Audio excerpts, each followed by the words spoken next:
Well, the Bombers have been defeated by the Hawks by 26 points at the MCG in front of 80,000 people, over 80,700 people there. The biggest crowd ever to watch a Hawthorn versus Essendon home and away game. And I think it's the type of game that both sets of supporters can come away reasonably happy with. Not happy that we lost, of course. I was pretty confident that we'd put in a pretty good performance, and I think we did put in a pretty encouraging performance. It wasn't good enough to beat the Hawks, and we'll get into that in a minute.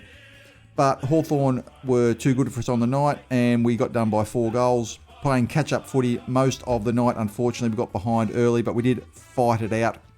So what were the main things to take out of this game? Well, the first quarter really was the key to the game. The first quarter, Hawthorn beat us kicked 6 goals to 1 to take a 37-10 lead into quarter time. And really, it was their efficiency and ball movement that was the key. We kicked the first goal of the match. Isaac Kako kicked a beautiful goal off the ground, which excited all the Essendon fans. That was a really, really good moment. And it will be the first of many goals, I'm sure. But then Hawthorn really put the foot down, and they were just far too skilled and efficient with their ball movement. And really, just looking at the first quarter, of the top 9 possession winners on the ground, 7 of them were Hawthorn players. Amon, Newcombe, Sicily, Battle, McKenzie. The one exception was Caldwell, who had 15 possessions in the first quarter, which was an amazing performance. And he ended up finishing the game with 36. He was a tireless worker. And look, to be honest, he was probably the best player on the ground. But Hawthorn were just far too efficient in the first quarter. And look, their speed of ball movement, their skill. One of the things about Hawthorn, going back to the Clarkson days, I'm sure Sam Mitchell probably takes the same philosophy, is they don't recruit players who can't kick.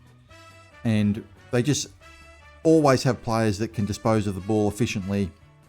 And I don't think they made too many mistakes off the top of my head in that first quarter. I can't remember them really making an error. They actually made a few errors in the second half. But really, they were just far too quick and efficient for us in that first quarter. And they took a 27-point lead into quarter time. In the second quarter, we did begin to fight our way back, kicking 3 consecutive goals at one point. But this was a feature of the night that really we were just playing catch-up footy. Hawthorn would get away to a 5-goal lead. We would come back. Hawthorn would steady. And really, they were still just more efficient. They were more accurate in front of goal. Caldwell still had the 21 possessions to half-time. But I think what was, at least in my opinion, probably the difference in the match, and I mentioned this in a previous video, was that Hawthorn's 2 small forwards, Ginnivan and Watson, were both quiet against the Swans last week, both not contributing anything, not contributing a goal. And yet, tonight, they had 5 goals on the board between them by the 10-minute mark of the second quarter. And I mentioned that this was a dangerous prospect during the week. I thought the conditions were going to suit them, Watson and Ginnivan. They were, they're both dangerous players. It's a perfect night at the MCG, big crowd, no breeze or anything. And it's just after a quiet game last week, and Watson kicked a couple of nice goals from the boundary there in the first half. And really, if you told me before the game that those players were going to have 5 goals on the board, 10 minutes into the second quarter, then I would have said that we can't win the game. I mean, I thought we needed to keep those 2 players to really about a goal each. And we didn't, unfortunately, and really that was the difference in the game in that first half. We really just needed to keep those players quiet, and we didn't. One kind of disappointing feature in the first half in particular was the lack of impact of Sartis. He only had 3 possessions in the first half.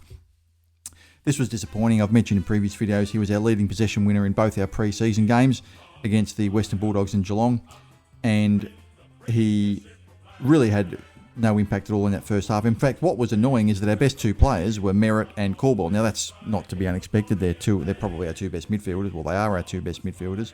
But you're hoping to see a bit more of a contribution from some of the other players, to Sartis and the Hobbs and these sort of players. And really, in the first half, we didn't get that. However, in the second half, Sartis did start to have a bit more of an impact, and that does look promising for his, place in the team in the coming weeks.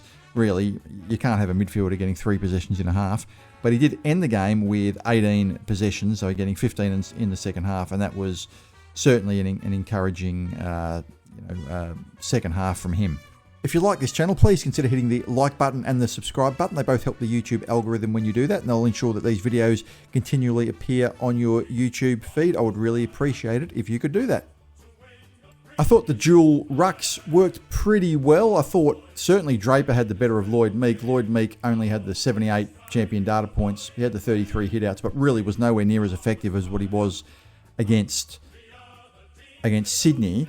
And I thought Draper had a bit of a almost night. He had the 103 champion data points, had the 25 hitouts. He had a pretty good game, kicked 1 goal, 2, so had the 3 scoring shots.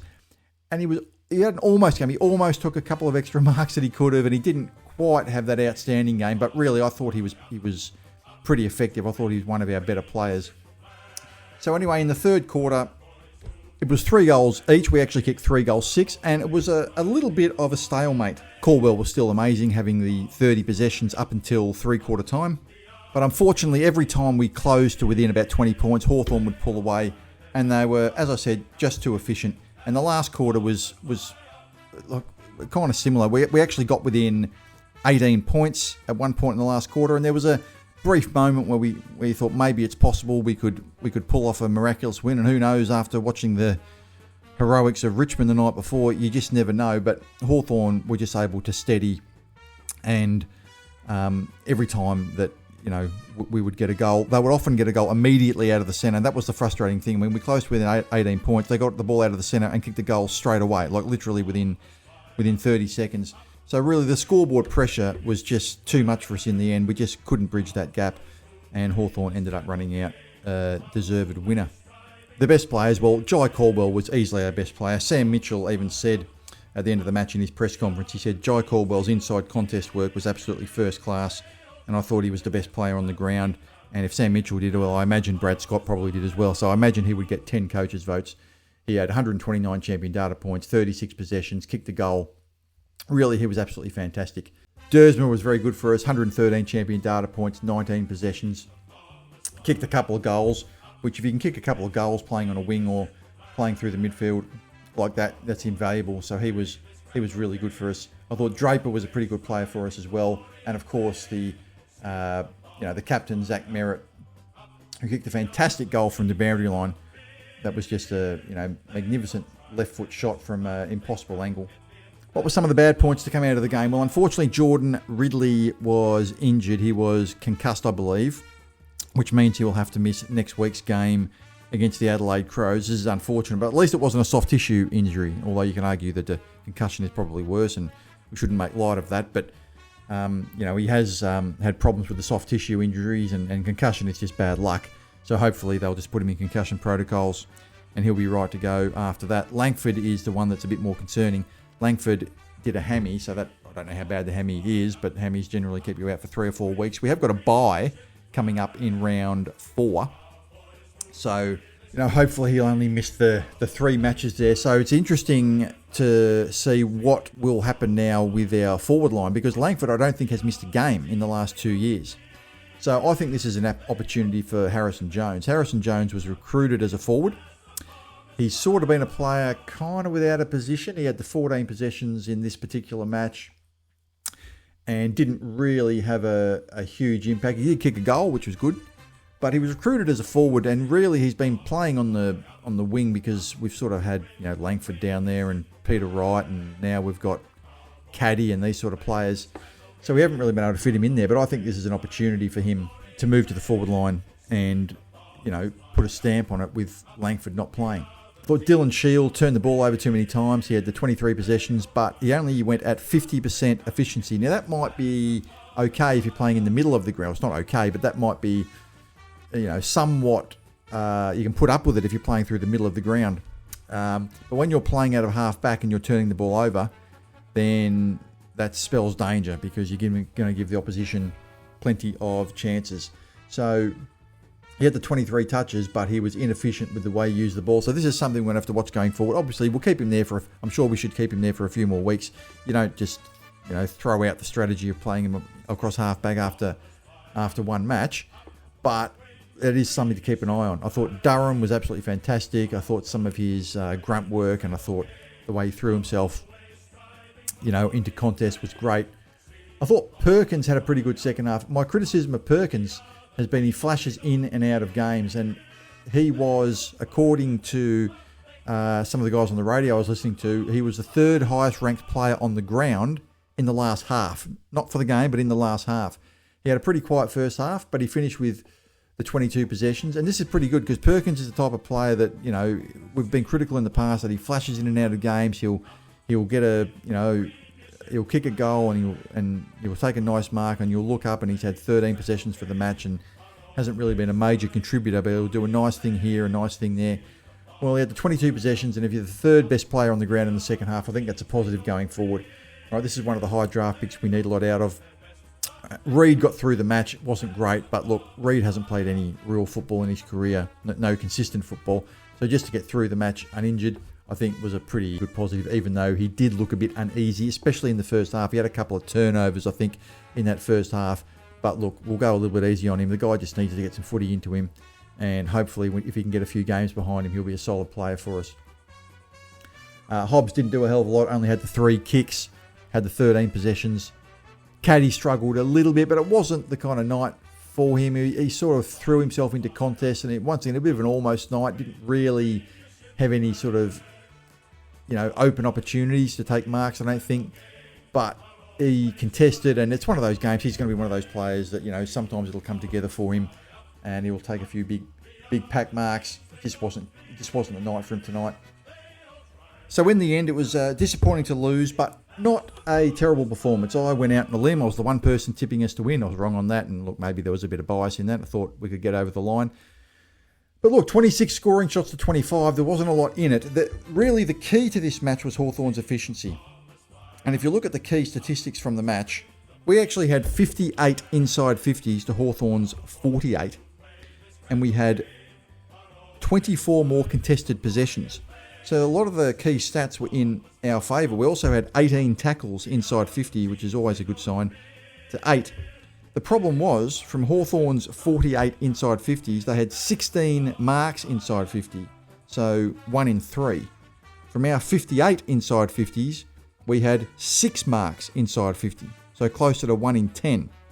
So when you're going inside 50 and you're getting a mark once every 3 times, compare that to us once every 10 times, that's a huge difference in efficiency. So sure, we were getting it in there, but we just weren't efficient getting it in there.